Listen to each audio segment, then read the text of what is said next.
To set up the machine for embroidery, we're going to go through a couple different steps, plus show you how to thread it, wind a bobbin efficiently, and what else you need to attach to the machine. So start off by removing the accessory box that you might already have on from sewing.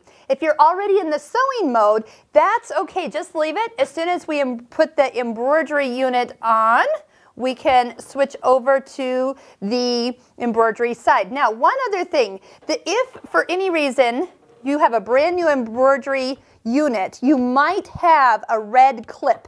There was a piece of paper in your box that said to remove it. A lot of the dealers will remove that for you. If it's in there, it will not allow the hoop to move. That's just part of shipping it to you.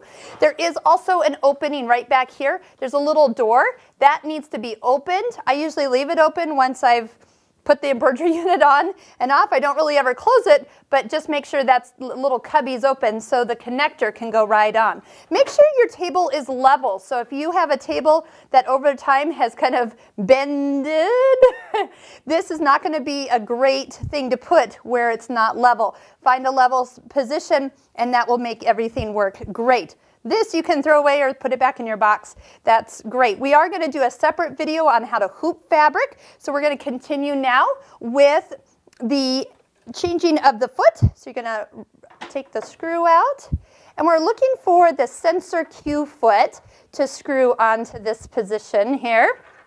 It has a little trick to it. So what it is it has an arm and it also has a little spring to it. So when I put this on the machine, I do need to kind of pinch it just a little bit for it to kind of get into position. So as I put it around the foot, you'll see that it's kind of leaning back. Put your finger on the back side and push towards you. When you do that, don't catch the needle with your finger. There we go.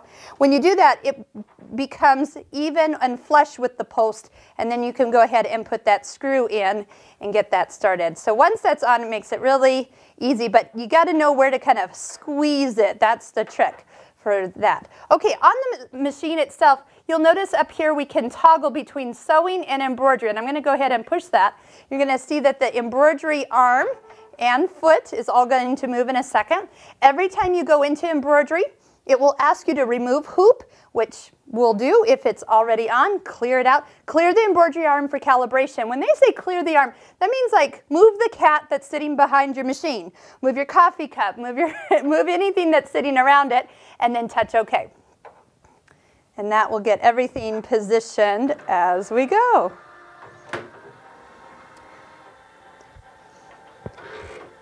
Another thing I sometimes do is watch where this arm is. If it is extending over the edge of your table, I know you're going to get up and walk away from your embroidery machine and go do something else. If your chair twists and hits this embroidery arm, you're not going to be happy. So sometimes what I do is make sure this machine is pushed all the way forward so this arm is, a little bit past where the edge of your table is. Trust me, you'll be thankful that you've done that. Also, too, go ahead and put in an embroidery needle suited for the fabric you're going to use. And next we're going to do is thread the machine. I'm going to show you how to wind a bobbin efficiently for embroidery. So I'm going to go ahead and take the bobbin out that I have now. And I'm also going to switch over to a straight stitch throat plate. You have it with this machine. Let's use it. Now, you don't have to use it, but I will tell you, having that needle go down just a center hole is a lot smoother stitch. So go ahead and switch that out. Your machine will know that it has been replaced, and we will set that one aside. Let's go ahead and do some threading and winding a bobbin. Let's go ahead and use one of the thread stands that's available for this machine. This one actually sits on the vertical spool pin. I'm going to wind a couple bobbins here. Go ahead and put this on. Now, bobbin thread is actually a lot finer. You're going to notice that when you wind these bobbins, you're going to get a nice tight wind, plus you're going to get a lot of yardage on a bobbin. Speaking of bobbin places, you've got a whole bunch of, you can line these up. Put the bobbins in here so you always have fresh bobbins ready to go. And I just need to get a few over from our other accessory box. I like to actually, when I sit down to wind bobbins, I actually will wind the entire spool. So buy yourself some extra bobbins and enjoy that time. It doesn't take long to wind, but here's what the trick is for winding bobbins that we have found. So we're going to thread the thread from the inside out. So we're going to come up and bring it. Notice I have threaded the thread through the machine, through the needle, bringing it up through here. Make sure it gets right in that place. This way, it puts a nice tight wind on here, not too tight. We don't go around the little pre-tensioner when you go all the way through the machine. But what this is going to do, and you want to make sure you always get a nice wind, you don't get any extra loops. If you have any looping problem, you need to adjust how you're winding it from the spool you are using. Now, to fill the bobbin, what we want to do is, do you notice at the top there's that little ridge? Once I push play or go, it's going to start to wind. What I'm going to do is quickly bump the thread from that top ridge down to the lower section, because when the thread is used up, the sensor goes through the bottom first. And if you've got a bunch of thread in that top groove, which fills first normally, then you're going to have all that extra bit. So I like to have just a little bit of thread left when I'm done. So what I'm going to do is I'm going to push play, and I'm going to bump that down with my finger. I'm holding the thread straight up so I can break that off when it breaks. There we go. And then we'll wind a nice full bob. And I see it's winding nice and smooth with no problem. Yes, it does wind, you might say, unevenly. That is not a problem at all. It will stop at the very, very end.